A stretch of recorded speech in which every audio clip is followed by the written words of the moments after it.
আসসালামু আলাইকুম ভিউয়ার্স। গত ভিডিওতে আমরা দেখেছিলাম যে কিভাবে এফটিপি অ্যাকাউন্ট তৈরি করে ফাইল আমরা আপলোড করতে পারি বা রিমুভ করতে পারি, এরকম কিছু একটা দেখেছিলাম। তো আমরা এখন যেটা করব সেটা হচ্ছে আমরা গত ভিডিওতে দেখছিলাম সেটা হচ্ছে যে অ্যাকাউন্ট হচ্ছে আমরা ক্রিয়েট করেছিলাম, অর্থাৎ এফটিপি অ্যাকাউন্ট তৈরি করেছিলাম। তো আমরা এখন দেখব যে উইদাউট এফটিপি অ্যাকাউন্ট আমরা আসলে কিভাবে আসলে hPanel-এর সাথে ফাইলটাকে কানেক্ট করতে পারি।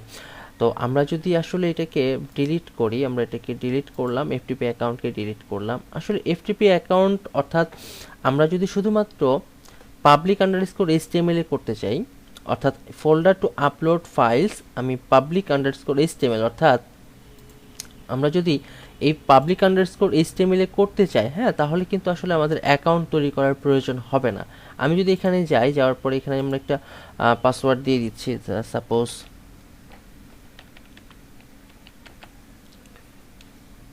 ওকে। আচ্ছা, আমি পাসওয়ার্ডটা একটু চেঞ্জ করি।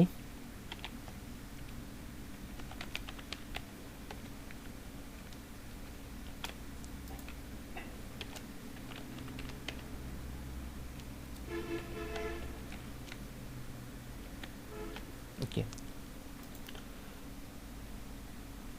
ওকে, চেঞ্জ করে দিয়েছি।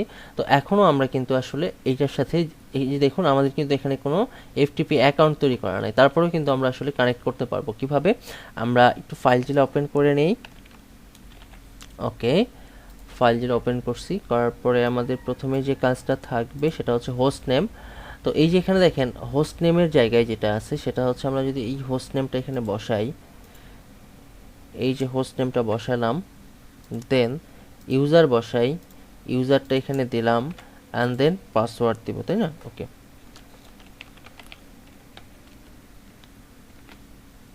ওকে 21।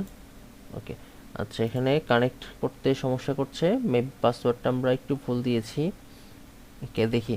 আচ্ছা, আচ্ছা, পাসওয়ার্ডটা নিচ্ছে না, তাই তো? ওকে, আচ্ছা, কানেক্ট করি, হ্যাঁ। ওকে, দেখুন কানেক্ট কিন্তু হয়ে গেছে। আমি এইখানে হচ্ছে আমার পাসওয়ার্ডটা দিতে একটু ভুল হয়েছিল। ওকে, এখন কিন্তু কানেক্ট হয়ে গেছে আমার, হ্যাঁ। এবং এইখানে যদি আমরা কোনো ফাইল রাখি লাইক দ্যাট, আমরা হচ্ছে একটা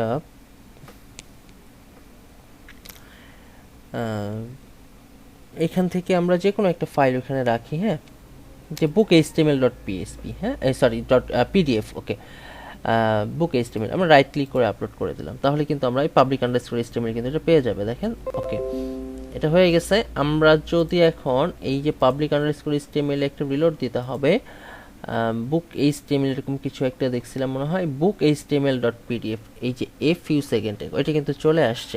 এখন প্রশ্ন হইল যে আমরা তাহলে কেন পূর্বের ক্লাসে বা পূর্বের ভিডিওতে কেন আমরা অ্যাকাউন্ট তৈরি করেছিলাম? তো আমরা যদি পাবলিক আন্ডারস্কোর এইচটিএমএল এই লোকেশনে যদি কোনো ফাইল আপলোড করতে চাই, তাহলে আমাদের অ্যাকাউন্ট তৈরি করার কোনো প্রয়োজন হবে না, অর্থাৎ এফটিপি অ্যাকাউন্ট তৈরি না করলেও হবে। কিন্তু যদি আমরা এই যে পাবলিক আন্ডারস্কোর এইচটিএমএল, এটার মধ্যে দেখা যাচ্ছে আমরা এখন একটা ফোল্ডার রাখছি, লাইক দ্যাট, আমি একটা ফোল্ডার যদি এখানে তৈরি করি, নিউ ফোল্ডারে আমি জাস্ট বললাম যে হচ্ছে যে সাপোজ একটা নাম রাখলাম, হ্যাঁ, এই তো কিট টেস্ট দিয়ে নাম রাখলাম। ওকে, এখন আমরা যদি এইটার মধ্যে কোনো ফাইল রাখতে চাই, বিষয়টা বোঝেন, আমরা যদি এইটার মধ্যে কোনো ফাইল রাখতে চাই বা ফোল্ডার রাখতে চাই, আর এটা ডিলিট করে দিই, এটা লাগবে না এখন যেহেতু আমাদের আপলোড হয়ে গেছে। ওকে, আচ্ছা, এখন আমরা এই তৌকির টেস্ট এটার মধ্যে রাখতে চাচ্ছি, তো সেই ক্ষেত্রে আমরা যেটা করব, তখন আমাদেরকে একটা অ্যাকাউন্ট তৈরি করে নিতে হবে, ঠিক আছে? অর্থাৎ এইটার মধ্যে কে থাকবে? Taukir underscore test. Okay, sorry, okay, then আমাকে লিখতে হবে তৌকির আন্ডারস্কোর টেস্ট, দেন আমাকে এখানে একটা অ্যাকাউন্ট তৈরি করতে হবে।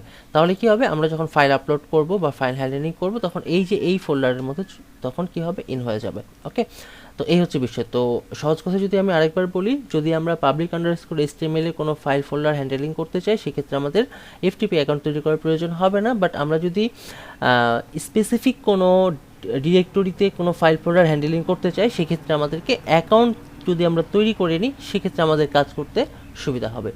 ধন্যবাদ সবাইকে, ভালো থাকবেন, আল্লাহ হাফেজ।